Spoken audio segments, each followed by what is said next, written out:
Telling your stories, keeping you up to date on all the latest weather, news, and sports. Patriot News starts right now. Thanks for waking up with us this morning. Welcome to Patriot News. While cities like Seattle and Los Angeles have a stronger connection to the music industry in the past, there is one city they might be overlooking: Boise. The city of the trees is home to a rich variety of music, and much of that music is discovered thanks to the numerous music festivals held downtown throughout the year. Just one, the widely recognized Tree Fort Music Festival, is held in the spring and has helped many up and upcoming musicians by giving them an opportunity to expand their fan base. If you happen to look outside this morning, you may have noticed that the weather is absolutely gorgeous. To find out if it's going to stay that way, we have Natasha over in the Weather Center with the Patriot Forecast. Good morning. It is absolutely beautiful outside in the Treasure Valley. If we take a look, you see crystal clear skies, and I think that's great because our high so far today expected is going to be 64. Right now it is 56 degrees and a low for 45. So you can shed those jackets and bust out those shorts because it's going to be absolutely beautiful.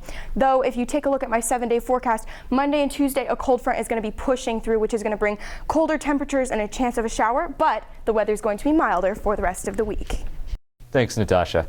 Coming up after the break, we will take a look at a local man and how his collection has given him his own set of wings.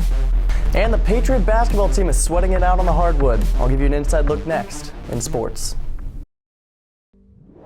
Now, sports, with sports director Jordan Smith. Welcome back. The cold temperatures and the heavy fog made preseasons miserable for lacrosse and baseball. But luckily, it's toasty warm inside the gym, where basketball season is in full swing. Centennial faces one of its top rivals this Saturday, the Bora Lions. And after a close call against Timberline last week, the Patriots are practicing hard to win this week's game. Coach Appersbach says he's aiming for the top. We're approaching this game just like any other game. We certainly need to play well. There's some things that we work on every night in practice, and we're just doing those basic fundamental things in order to get ready for this game just like we do every other game. And that's it for sports this morning. I'm Jordan Smith. An Idaho man has spent more than half his life in the cockpit. And throughout his time in the skies, he's collected pieces of aviation history. Andrew Yoder got an inside look of this amazing airborne collection, and it has more in the story of the day. Holbrook Mafflin on the outside looks like an ordinary man. He likes a cup of coffee in the morning and to share it with his friends. But what makes him truly extraordinary is what's on the inside, his passion for planes. I used to dream of it as a kid. I'd look at a DC-3 going over and thinking if I could just look in the cockpit. And then later I got to fly them. In 1903, when the Wright brothers took flight for the first time, it revolutionized history. Now, over 100 years later, Holbrook keeps that history alive with his collection of planes and stories. When he told me he wanted to take me out for a flight, I thought, why not?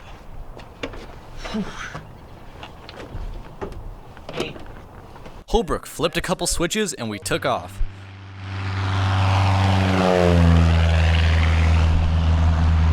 The land below looked so small while we were in the air. Too soon, the ride was over. Back, safe on the ground, Holbrook shared some of his incredible stories with me, including the story of his racing yak that had an engine stall while he was racing. Huber City, I had a yak blow up, an engine blow up there, and we got it on the ground. We kind of totaled the airplane, but yeah, anytime you fly as many hours as I have, you're going to have a few things happen to you. They're man-made, those engines don't run forever just like a car engine, except you can't pull off the side of the road.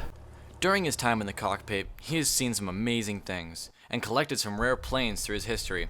A Swiss Vampire and an old fire and rescue helicopter, just to name a few of these airborne treasures he's restored. Andrew Yoder, Patriot News. That's just incredible, isn't it? And that's not the only way that Holbrook is keeping aviation history alive. He's also inspiring a new generation of pilots. It really is amazing. Holbrook teaches young Treasure Valley kids to fly for free and donates his time and equipment. All he asks in return is that they help pay for gas. Now that ought to ignite their inspiration. Well, that pun sure just flew over my head. We're about at an empty tank here at the show, so we'll see you next time. Have a great day.